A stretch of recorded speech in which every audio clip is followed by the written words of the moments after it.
So first, 100-degree temperatures.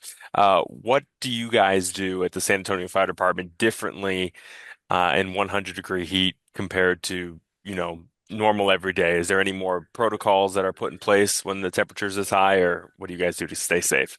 Yeah, so what we do is we look at the humidity, basically the heat and humidity combination. There's the value that is associated with that, and we go from a normal operations, which is called level zero for us, to level one or level two based off when that heat and humidity rises. What that does is it enhances our response. So we send more resources to a working fire, to anything where we're going to be there long term. By doing that, that allows us to recycle, if you will, or filter our crews through faster, so we can get our folks into our rehab, get them cooled off, get them hydrated, medically evaluated. Sending more resources just keeps those crews fresh, because we can make a fire, right now at noon on Wednesday, but those folks that they came on duty at 9 a.m. in fire, and they're going to be on until 9 o'clock tomorrow morning. So a 24-hour shift.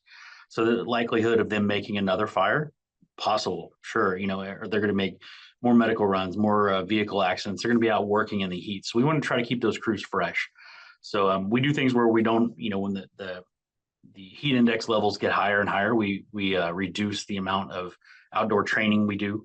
Obviously, we want to keep our crews fresh and cool for responses. So the biggest thing of it is just you know adding more resources to working fires. So a normal structure fire is for a normal house fire is going to be three engines and a ladder truck.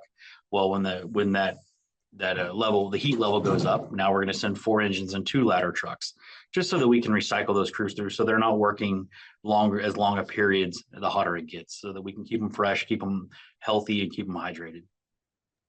Is there a specific like temperature threshold that's put in place, or you There said is. level two I knew or you were going to ask me. I'll look it up and I'll email it to you. I can't remember okay. exactly what it is, but when it gets to, if it's 80 degrees outside and comfortable, we're going to be at level zero. But it's when the heat and humidity combination, it automatically, the computers trigger it at our dispatch.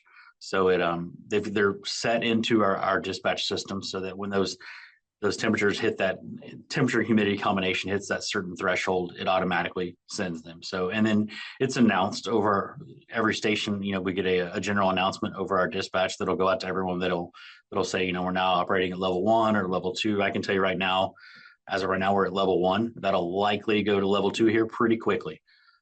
It's obviously when you're looking at over 100 degrees and high humidity, that we a lot of times we spend months at a time in the summertime at level one. We never really go back to normal level zero, just because our evenings don't really cool off too often.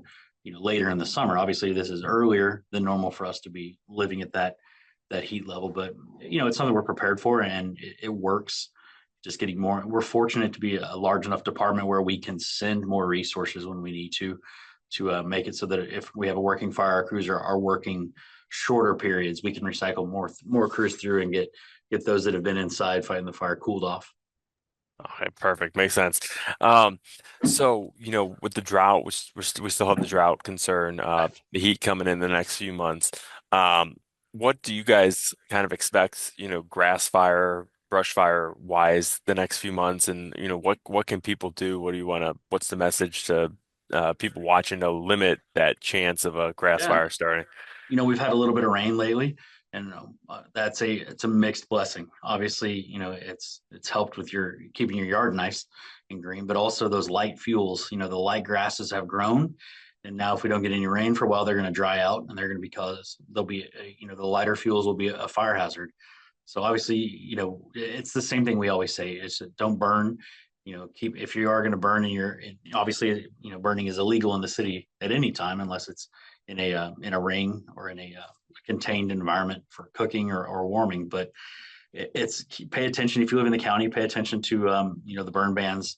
Just really pay attention to those. If you're in the outlying areas, whether it's in the city or the county, make sure that you have a defensible space around your home. Keep that grass mowed. The taller grasses mowed away from your home. Keep the trees trimmed away from your home. Just make it so that, like we say, predictable is preventable. I say that all the time. So if you've got flammable items, when it gets hot and dries out, and if there's flammable items encroaching on your home, trim those back, make that defensible space.